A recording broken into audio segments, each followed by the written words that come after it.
চলে এসেছি অভিদা রান্নাঘরে। অভিদা দাদা কি কি যাচ্ছে এখানে? কেন দেখতে পাচ্ছ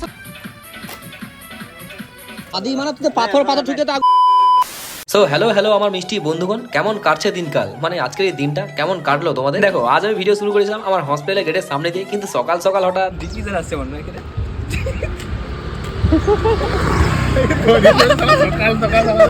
আসলে আজ আমরা সবাই মিলে এসেছিলাম এক জায়গায় পিকনিক করতে, যেটা আমাদের হোস্টেল থেকে প্রায় 5 কিলোমিটারের মধ্যে পড়ে। আর দেখো, মূলত এই জায়গাটা বিখ্যাত এখানকার এই চার্চটাকে ঘিরে, আর এখানেই রয়েছে পিকনিকের মতো রান্না বান্না করে খাওয়ার ব্যবস্থা, তাই আমরাও চলে আসি। তারপর তো এখানে সবকিছু ঠিকঠাক করার পর আমরা শুরু করে দিলাম রান্না বান্নার কাজ। কিন্তু এই বড় বড় ভ্লগার গুলো কোথায় ছিল? চলে এসেছি অভিদা রান্নাঘরে।